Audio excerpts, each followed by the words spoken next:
America और Venezuela के बीच तनाव देखने को मिल रहा है। वेनेजुएला पर अमेरिकी हमले को लेकर सवाल उठ रहे हैं। खुद को शांति दूत बताने वाले अमेरिकी राष्ट्रपति डोनाल्ड ट्रंप भी सवालों के घेरे में हैं। वेनेजुएला पर शनिवार तड़के हुए अमेरिका के बड़े सैन्य हमले में नागरिकों और सैनिकों समेत कम से कम 40 लोगों की मौत की खबर है।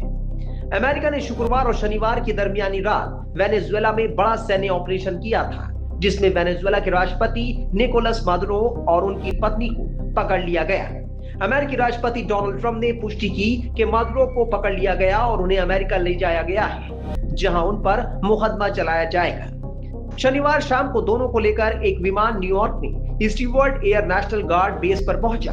मादुरो पर अगले हफ्ते मैनहट्टन की फेडरल कोर्ट में ड्रग्स और हथियारों के मामले में आरोप लगने की उम्मीद है।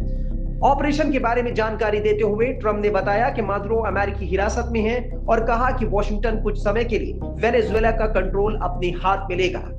लेकिन अमेरिका ने जिस तरह से वेनेजुएला पर हमला किया, उसे लेकर विदेश मामलों के जानकार भी सवाल उठा रहे हैं। यूनाइटेड स्टेट्स ऑफ अमेरिका के द्वारा वेनेजुएला पर आज जो स्ट्राइक्स कंडक्ट की गई हैं, वो इंटरनेशनल जो डेमोक्रेटिक रूल्स बेस्ड ऑर्डर के संदर्भ में ये एक अच्छा कदम करार नहीं दिया जा सकता।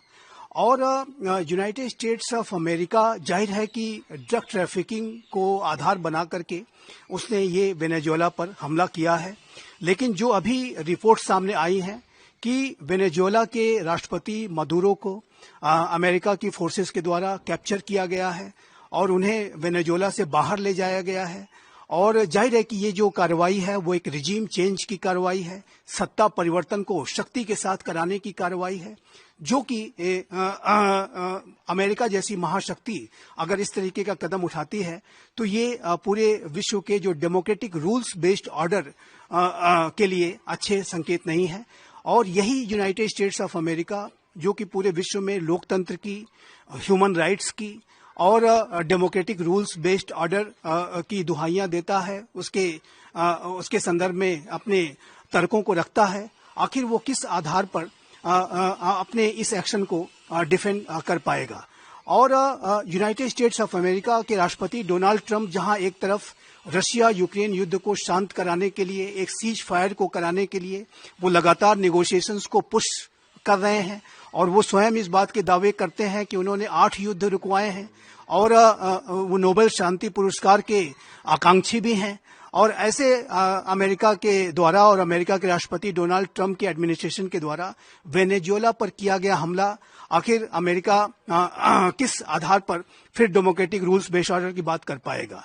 और यदि इसी तरीके के ट्रेंड्स अंतर्राष्ट्रीय समुदाय में महाशक्तियों के द्वारा जारी किए जाते रहे तो फिर भविष्य में जो चाइना है वो ताइवान के ऊपर भी किसी तरीके का स्पेशल मिलिट्री ऑपरेशन को लॉन्च करके उसे वो जस्टिफाई करने की कोशिश करेगा और तब अमेरिका किस आधार पर उसे रोकेगा, ये भी प्रश्न है। और वर्तमान समय में अमेरिका के द्वारा रशिया की इस बात की बड़ी आलोचना की जाती है कि रशिया ने फरवरी 2022 में एक स्पेशल मिलिट्री ऑपरेशन के माध्यम से यूक्रेन पर हमला कर दिया।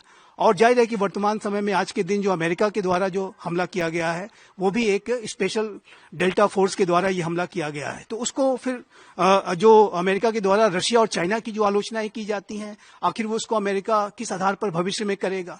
तो ये सारे बड़े प्रश्न हैं।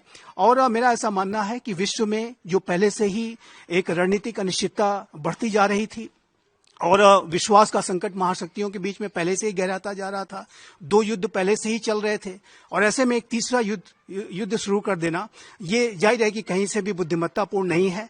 ड्रग ट्रैफिकिंग का देखिए जो विषय है वो बहुत ही महत्वपूर्ण है और ड्रग ट्रैफिकिंग पूरी मानवता के समक्ष एक चैलेंज है। और अमेरिका पहले से ही कैरेबियन सीज में ड्रग ट्रैफिकिंग के खिलाफ कार्रवाइयां कर रहा था, लेकिन अमेरिका के द्वारा आज जो एक्शन लिया गया है वो क्लियरली ये दिखता है कि अमेरिका ड्रग ट्रैफिकिंग को एक आधार बना करके वो वेनेजुएला में रिजीम चेंज को कराने की उसने कवायद की है। ट्रंप दावा करते रहे हैं कि वो कई युद्ध रुकवा चुके हैं। दूसरी बार सत्ता में आने से पहले चुनावी कैंपेन के दौरान ट्रंप ने कहा था कि वो दुनिया में जहां जहां युद्ध हो रहे हैं रुकवा देंगे, लेकिन उनकी कथनी और करनी में साफ अंतर दिखाई दे रहा है। जिस तरह से वेनेजुएला को निशाना बनाया गया। बड़े मैं स्पष्ट रूप से ये कहना चाहता हूं कि ऐसा लगता है कि यूनाइटेड स्टेट्स ऑफ अमेरिका ने अपनी पिछली गलतियों से सबक नहीं लिए हैं। यूनाइटेड स्टेट्स ऑफ अमेरिका 2003 में जब उसने इराक पर हमला किया था, और उस समय अमेरिका के राष्ट्रपति जॉर्ज डब्ल्यू बुश हुआ करते थे, और उन्होंने सद्दाम हुसैन के ऊपर इस बात का आरोप लगा करके कि Saddam Hussain nuclear weapons develop कर रहा है, उन्होंने ये हमला कर दिया था। और उस हमले में ब्रिटेन और उस समय के तत्कालीन ब्रिटिश प्रधानमंत्री टोनी ब्लेयर और 2 अन्य यूरोपीय राष्ट्रों के द्वारा मिलकर के ये हमला किया गया था। और उस समय यूनाइटेड नेशंस के सेक्रेटरी जनरल कोफी अनान इस बात को लगातार कहते रह गए और ये आग्रह करते रह गए अमेरिका से और ब्रिटेन से कि आप ये हमला न करें, क्योंकि सद्दाम हुसैन के विरुद्ध कोई ऐसे प्रमाण नहीं मिले हैं कि वो न्यूक्लियर वेपन्स डेवलप कर रहा है। उसके बावजूद भी अमेरिका ने ये हमला किया, और जाहिर है कि उस हमले का जो लक्ष्य था वो सद्दाम हुसैन के रिजीम को बदलने का था।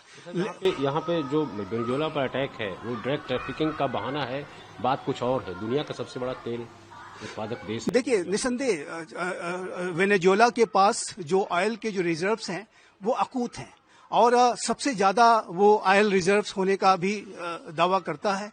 और जाहिर है कि ये जो ऑयल रिजर्व्स हैं उसके ऊपर पूरे विश्व की एक दृष्टि रहती है। अमेरिका के राष्ट्रपति डोनाल्ड ट्रंप भी इस बात को जानते हैं कि उसके पास अकूत ऑयल की जो संपदा है, लेकिन जो इस तरीके का एक्शन लेना कि जो रिजीम यदि आपके साथ कोऑपरेट नहीं कर रही है या आपके विचारों से वो मेल नहीं खाती है, तो ऐसी रिजीम को शक्ति के माध्यम से बदल देना और किसी आधार को बना करके कि वो ड्रग ट्रैफिकिंग में शामिल थे इत्यादि इत्यादि, ये जो अच्छे ट्रेंड्स नहीं है। और कोई भी अगर ड्रग ट्रैफिकिंग का जो विषय था वो नेगोशिएटिंग टेबल पर बातचीत के माध्यम से भी किया जा सकता था। ये विश्व किस तरफ जा रहा है, जब रूस ने भी निंदा की है, ईरान ने भी निंदा की है? देखिए, ये इस तरीके के जो ट्रेंड्स अगर महाशक्तियां जारी रखती हैं तो आने वाले समय में ये पूरे विश्व को बड़े संकट में डालने का काम कर सकता है। और इस तरीके की आशंकाओं से इनकार नहीं किया जा सकता कि ये पूरे विश्व को तीसरे विश्व युद्ध की तरफ ले जा सकता है।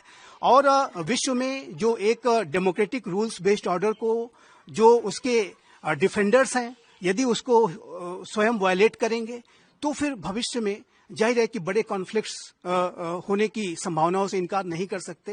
पहले से ही 2 युद्ध चल रहे हैं, रशिया यूक्रेन का युद्ध जारी है, ईरान और इजराइल के बीच का भी तनाव लगातार बना रहता है।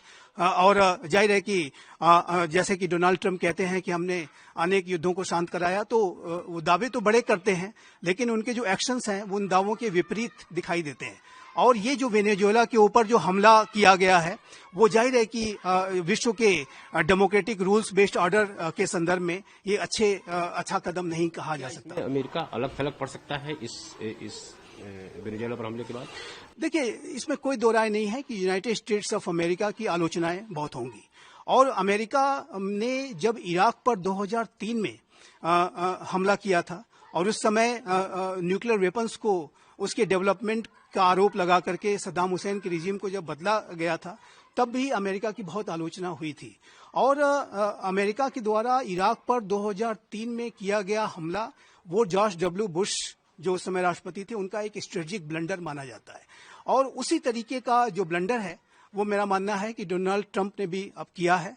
और कुछ जो ऐसे actions United states of America ने लिए, जैसे कि 9/11 की घटना के बाद तालिबान की रिजीम को बदलने का और उसके खिलाफ युद्ध करने का जो स्टेप था वो तो जस्टिफाइड था, उसका पूरा आधार था। लेकिन इस तरीके का जो एक्शन लेना कि ड्रग ट्रैफिकिंग के विषय को आधार बनाते हुए किसी राष्ट्र के ऊपर हमला कर देना और वहां के राष्ट्रपति को कैप्चर कर लेना और वहां की पूरी रिजीम को बदल देना, ये मेरे असेसमेंट के मुताबिक ये अच्छे संकेत नहीं है।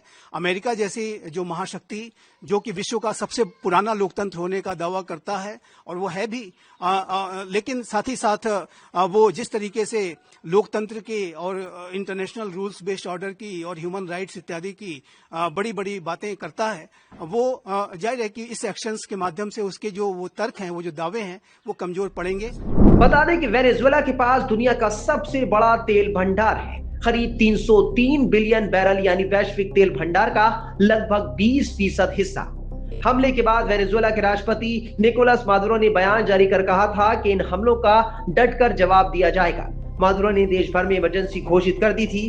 उन्होंने कहा था कि अमेरिका तख्ता पलट करना चाहता है। ताकि वेनेजुएला के तेल और खनिज संसाधनों पर कब्जा कर सके। अमेरिकी हमले के कुछ घंटों बाद मादुरो और उनकी पत्नी को अमेरिकी सेना ने हिरासत में ले लिया और अमेरिका ले गए।